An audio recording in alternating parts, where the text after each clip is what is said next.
It's finally here. We have a brand new model for AI in Photoshop. It's called Firefly Image Model 5. Honestly, it's an incredible game changer, and today we're gonna show you how to use it. So here we are, we're in the latest build of Photoshop 2026, and we're gonna be selecting our entire image for Generative Fill. Let's go up here to Select and then down here to All. There we go. So now our entire image is selected and we're ready to use our brand new model. We're gonna click on Generative Fill in our contextual taskbar. By the way, if you don't see this taskbar, go to Window and then down here to Contextual Taskbar. Make sure that is turned on. Okay, now with our entire image selected, let's click on Generative Fill, and this entire dialog has gotten an overhaul. It's much, much better. So let's go ahead and click on our model selector. We're gonna click right here where it says Firefly, and you can see you can choose your model. Now you have your Adobe models and your partner models. What I like here is they've added this little icon that's gonna let you know it's gonna be using premium generative credits. And we're gonna talk about that in just a second. So your partner models, this is where like Flux and Gemini and all these things live. Here are your Adobe models. So with your Adobe models, if you don't want to use any premium credits, I recommend you use Firefly Fill and Expand. This came out earlier in 2026, but the brand new model that we're going to be using today is Firefly Image 5. Now, again, you're going to see this little crown icon letting you know it will use premium generative credits. I'm going to explain that in just a second, but we're going to go ahead and click on that because that's what we're talking about today. Fantastic. So let's click there. Now, they've also added this icon to check your generative credits. So let's go ahead and click there. Honestly, this is a game changer. I'm so glad they added this to Photoshop. We've been trying to figure out and explain generative credits for some time. Now it's extremely clear, and everything you're gonna see in this dialog is specific to your plan. So you can see my plan, the one that I pay for, is the Creative Cloud Pro, where I get access to all of the Creative Cloud apps, and that gives me 4,000 credits a month. This is my personal plan that I actually pay for. Now, you can see I get unlimited access to the standard features, and I have this many credits for my premium features. Okay, now you're like, what's a standard feature? What's a premium feature? How many credits do I have? How many do I use? All that information can be found right over here in the Features tab. So let's click there. Now, with the Features tab, you can see here in Photoshop, all of the different features that you're going to be using. It tells you how many credits you're going to be using. So what we're going to do is scroll down to where it says Generative Fill, because that's what we're actually using right now. And we're going to go down to where it says Firefly Image Model 5, and you're going to be saying it's used 10 credits per generation. So by the way, I want to mention, if some of these say unlimited, this is going to be per account. Okay, so this is the information based on the plan that I have. You're going to have information based on your plan, which I think is brilliant. I'm so glad they added this. And you can see all of this information before you use your credits, okay? So I highly, highly, highly recommend going in here and just learning a little bit about what uses what. Okay, now we're gonna go ahead and close this out. I'm gonna say, okay, we're using Firefly Image Model 5. I know it's gonna use 10 credits. I'm okay with that. Now, keep in mind, we've selected our entire image. And with Firefly 5, you describe it just like you would talk to a regular person. So I'm gonna say change his clothes, shoes, and hat to red, okay? To match the flag. There we go. Because we have this cool red flag in there, I just thought it'd be cool if all of his clothes kind of match the flag. And red is a complementary color of green. So I was like, that's gonna be kind of cool.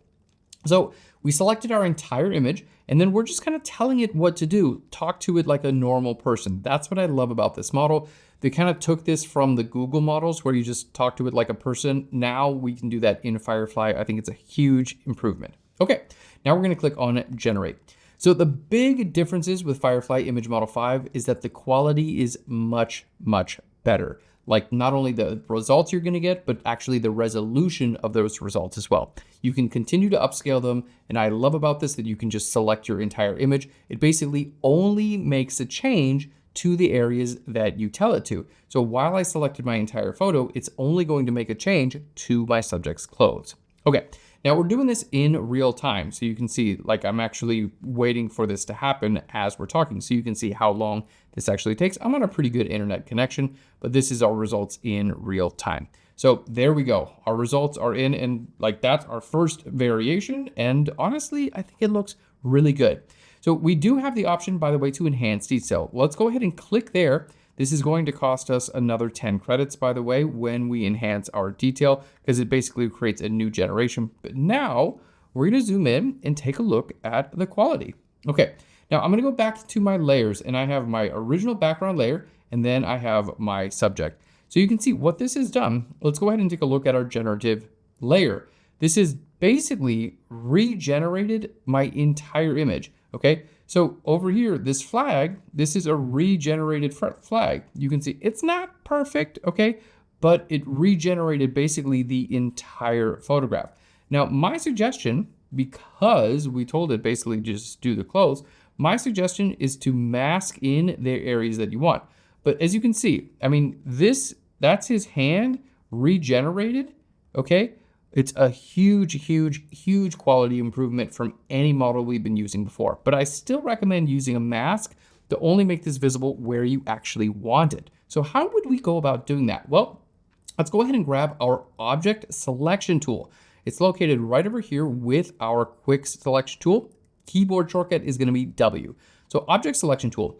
Now, the cool thing about this is you can go to select people. You can actually click on the person, and then you can click on their clothes if you want. But you can even go ahead and just hover over the person and hover over different parts of them, like the shorts, the shoes, and it's going to find the different areas as you hover over. So I'm going to click on his shorts. I'm going to hold Shift, and we're going to click on his shirt. Shift, click on his hat. Shift, click on his socks and his shoes.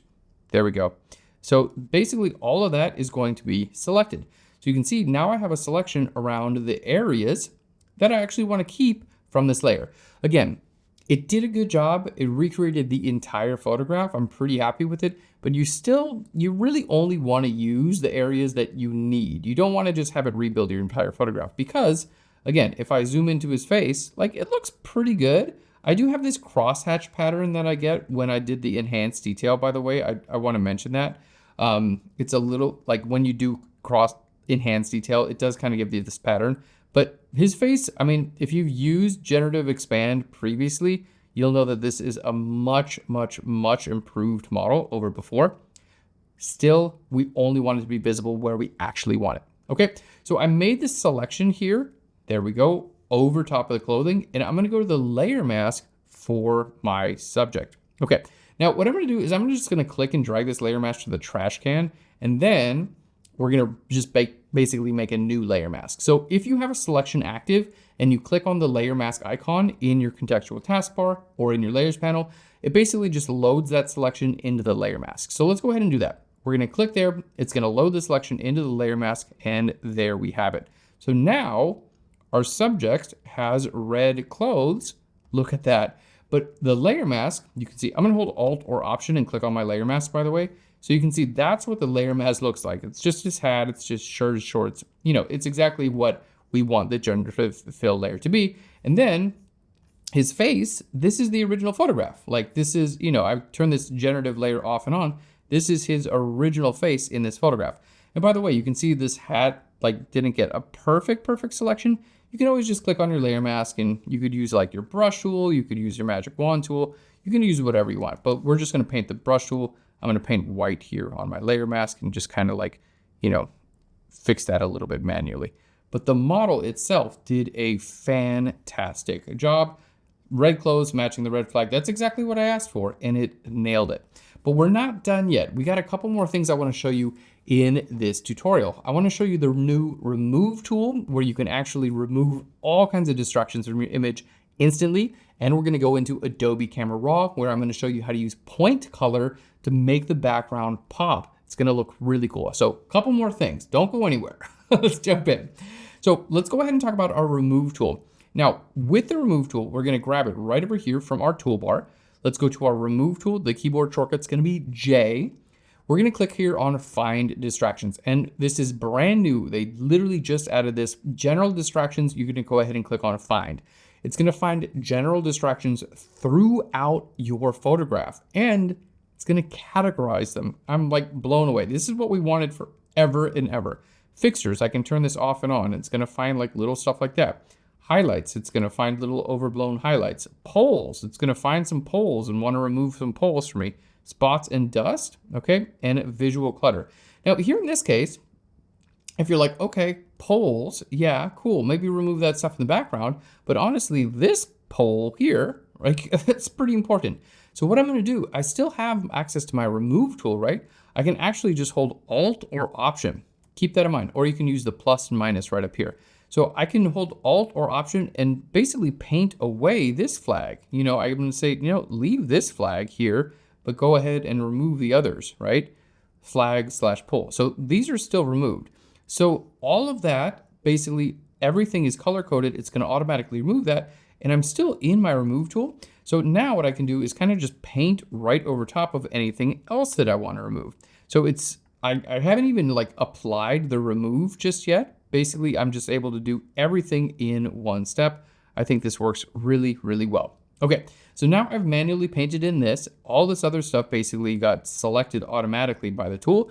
And when you're done, click Enter on your keyboard or just click on that checkbox. So what this is gonna do, make sure these options are checked, by the way. I wanna make sure you do this. Sample all layers, make sure that's checked, and then also create a new layer with your changes. Make sure both of those things are checked. Very, very important.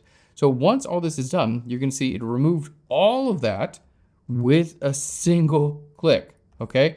Now, maybe this area, I actually want that back. So I'm gonna put a layer mask here and I'm gonna use my brush tool. Let's hit B for the brush tool.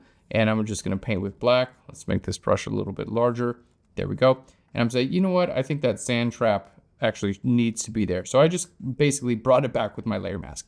Okay, so on one single remove, it got all this stuff in the background automatically, and then I painted over stuff in the foreground. All right, we're looking really, really good, but we're not done yet. What we're gonna do, you can see we have our original background layer, we have our generative layer, and then we have our remove tool edits. We're gonna take all this and move it into Camera Raw and start to work a little bit more with our colors. So here's how we do that. We wanna create a new layer on top of everything. With this new layer, we're gonna go to Image. We're gonna go down to where it says Apply Image. It takes a snapshot of everything it sees and it puts it on new layer. It's basically like a merge all onto a new layer, but you still keep all the layers underneath it. Okay, so let's go ahead and click OK, and you can see we have this layer now. We're ready for Camera Raw. So we're gonna go to Filter, down to Convert for Smart Filters first. That's always the first step for Camera Raw. Then we go to Filter and then down to Camera Raw Filter. Fantastic. Now here in Camera Raw Filter, we're gonna do a few things, okay? A few things. First is our Effects tab. Anytime, and I mean anytime you use Generative Expand or Generative Fill in Photoshop, I highly recommend finish your image in Camera Raw, go to your Effects tab and add a little bit of grain, okay? You can do this here. You can do this with the grain adjustment layer also. It doesn't matter, but add a little bit of grain. Let's go ahead and zoom into 100% by clicking on this icon. The reason I say is add a little bit of grain. I'll zoom in even more. When you don't have any grain, it's sometimes a little bit obvious the areas that have been generative filled, that have been generated with AI. But if you add a little bit of grain, look at this, just adding a little bit of grain, automatically, it looks so much more real. It looks like a photograph. So I highly, highly recommend doing that. Okay, adding that grain. I also like to go into optics and I like to add a little bit of a vignette. There we go. Anytime you're using Generative Expand, a little vignette makes it look more photographic, more realistic. Fantastic. Now, the next thing I want to do is work with my colors. So I'm going to go here to my masking and I'm going to select the background. So we're going to select the entire background. You're going to see it's everything selected except my subject. And we're going to go right down here. Let's just close everything until we see point color. Let's close everything. This is what we want to work with, point color. Let's open that up. We're going to click on our eyedropper and then click here on the color of the ground and the trees and all that. Okay, point color, it's like a hidden feature within Adobe Camera Raw. It's so powerful. It's one of my favorite color tools. So we're going to scroll down. Here you can see I can adjust hue, saturation, luminance, and variance of that color. I'm gonna explain all these. So hue, you can see this is pretty self-explanatory, right? But remember, I started off by making a selection of our background, right? So it's only going to be working with the background. No matter what I do, it will not affect the subject.